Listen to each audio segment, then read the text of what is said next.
नमस्कार दोस्तों, मैं विनय दुबे मुंबई से। पौराणिक काल में एक पारस पत्थर का उल्लेख आता है।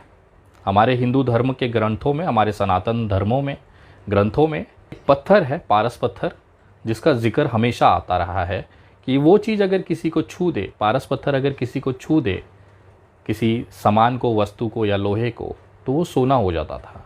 ऐसी किंवदंतियाँ और कहानियाँ पुराने ज़माने से चली आ रही हैं, सुनाई देती है, हमने बचपन में बहुत सुनी है। आज उस पारस पत्थर की खोज हो गई भारत के अंदर। आपको सुन के आश्चर्य लग रहा होगा कि ये विनय दुबे आज किस मुद्दे पे बात कर रहा है। जी हाँ, मैं एकदम सही मुद्दे पे हूँ और ये जानकारी आप लोगों को बताना बहुत ज़रूरी था। कल शाम मैं बैठा हुआ था तो ये पारस पत्थर का मुझे ख्याल आया। आज भारत के अंदर वो पारस पत्थर का नाम है मुसलमान। उस पारस पत्थर का नाम है इस्लाम, कुरान। जी हाँ, ये एक ऐसी चीज़ें हैं, मुसलमान एक ऐसी चीज़ हो गई है कि जो भी इस चीज़ को करीब जाएगा, जो भी इस चीज़ से उलझेगा, वो सोना हो जा रहा है। आपने देखा होगा गोधरा दंगों में जिस तरह से मुसलमानों का कत्ले आम किया गया, उसके बाद एक मुख्यमंत्री सीधे देश का प्रधानमंत्री हो जाता है, नरेंद्र दामोदर दास मोदी। जिस पार्टी में नरेंद्र दामोदर दास मोदी जी हैं, उस पार्टी का शायद ही कोई बंदा होगा जो इस मुसलमान शब्द से अछूता होगा, इस्लाम से अछूता होगा या कुरान से अछूता होगा। क्योंकि इनके लिए कुरान, इस्लाम और मुसलमान ऑक्सीजन से कम नहीं है। जिस तरह से हम ऑक्सीजन अंदर लेते हैं तो हम जिंदा रहते हैं, उसी तरह से देश में एक बड़ा तबका है जो बिना मुसलमानों के नाम लिए ज़िंदा रह ही नहीं सकता। और ये कौम इतनी सब्र और बरकत देती है कि एक रोड छाप गुंडा भी लोगों का हीरो बन जाता है। जिस तरह से कल दिल्ली में एक अपराधी जो इतना डरपोक था कि अपना घर बार छोड़कर भाग गया था, पहले सेशन कोर्ट में उसकी ज़मानत खारिज हुई, फिर हाई कोर्ट में मुंह के बल गिरा और वहाँ पर ज़मानत खारिज हुई। ये बंदे को लोगों ने कंधे पर बैठाकर पुलिस स्टेशन पहुँचाया। इतनी खूबसूरत तस्वीर भारत में हो ही नहीं सकती। लेकिन पता है वो आदमी को आखिर जेल क्यों जाना पड़ा?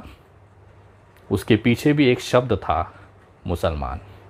वहाँ पे जो नारे लगे थे वो किसके लिए लगे थे? मुसलमान। आज देश में एक बड़ा तबका मुसलमानों के नाम पर जिंदा है, उनकी भीख पे पल रहा है। अगर वो व्यक्ति मुसलमानों को गालियाँ ना दें, मुसलमानों को अपशब्द न कहें, तो शायद ही कोई कुत्ता, सड़क चलता हुआ खुजली वाला कुत्ता, इनको इज्जत दे।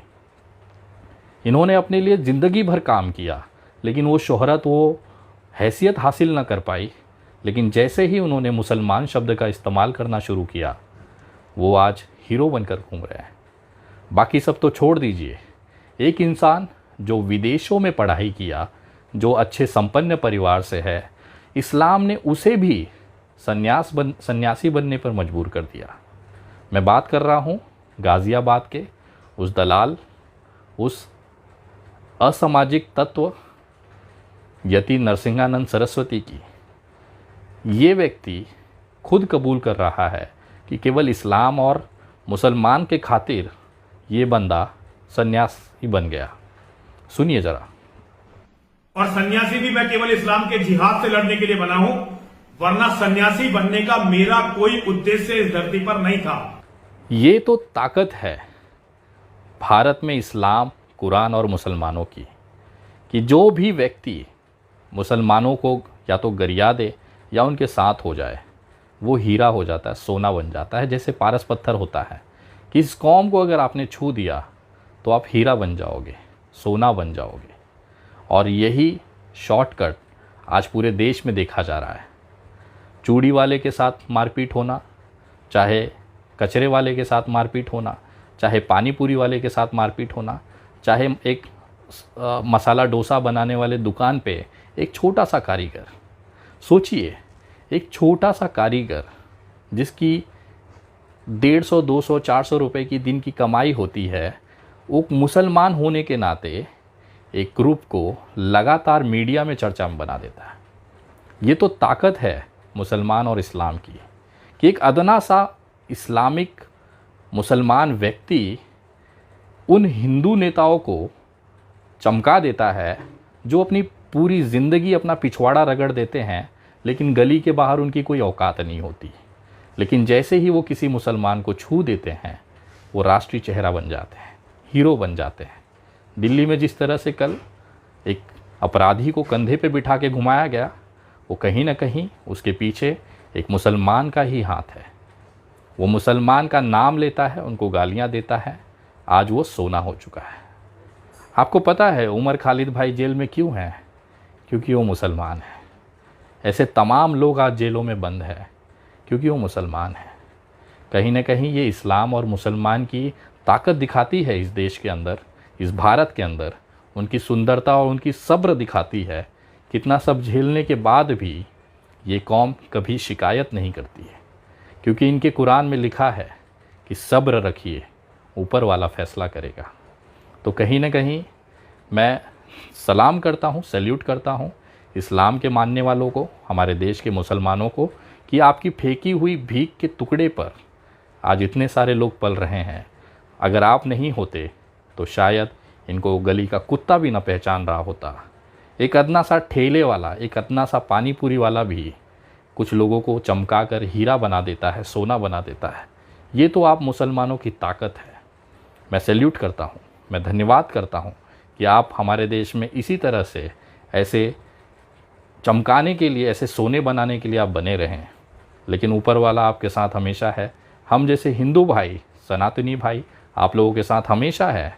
चाहे कितना भी कष्ट आए, चाहे कितनी भी तकलीफ़ें दी जाए, हम कभी भी आपका साथ नहीं छोड़ेंगे। क्योंकि लोगों के आंखें बंद करने से अंधेरा नहीं होता। और ये जो चीज़ें लोग आज मुसलमानों को मारपीट कर रहे हैं, लिंचिंग कर रहे हैं, उनको गालियां दे रहे हैं, इसका फ़ैसला बहुत जल्द ऊपर वाला करेगा। क्योंकि इनके नहीं चाहने से सूर्योदय नहीं होगा, ऐसा नहीं है। आज अंधेरा है, भोर हो चुकी है, अगले कुछ पलों में सूर्योदय होगा। ये चाहे कितना भी अपना पिछवाड़ा रगड़ लें, ये भारत में सूर्योदय होने से नहीं रोक सकते।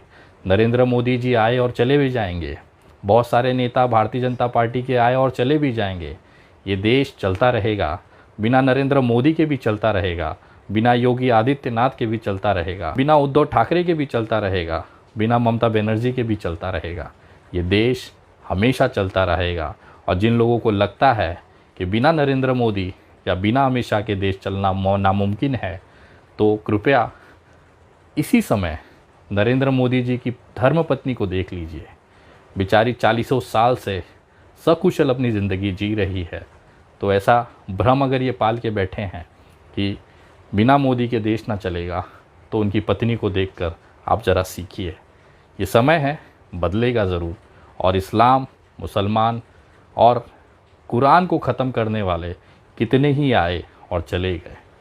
मैं धन्यवाद करता हूँ, सल्यूट करता हूँ मुसलमानों के उस सब्र को, जिन्होंने अपने इस्लाम में, अपने कुरान की उसकी नियमों को उन्होंने पाला है और अपने अंदर सब्र रखा है। ऊपर वाले पे यकीन रखिए, अल्लाह पर यकीन रखिए, प्रभु श्री राम पे यकीन रखिए, क्योंकि कण कण में ये बसते हैं और कभी भी गलत नहीं होने देंगे। इनकी लाठी में कभी भी आवाज़ नहीं होती। सबका फल यहीं पे मिलेगा। जिस तरह से बाबरी मस्जिद को शहीद करी गई, आज देखिए लाल कृष्ण आडवाणी की क्या हालत है। मैं भगवान से दुआ करूँगा हमेशा नरेंद्र मोदी जी को भगवान लंबी उम्र दे, ताकि वो अपने आँखों से इस देश में जो नफ़रत इन्होंने बोया है उसकी खेप समाप्त होते और अपनी दुर्गति होते वो ज़रूर देखे, जैसे लाल कृष्ण आडवाणी देख रहे हैं। भगवान आप लोगों को लंबी उम्र दे, शतायु बनाए, ये कामना मैं करता हूँ। तमाम मेरे इस्लामिक भाइयों को, मुसलमान भाइयों को विनय दुबे की तरफ से सैल्यूट है, सलाम है। जय हिंद, जय महाराष्ट्र।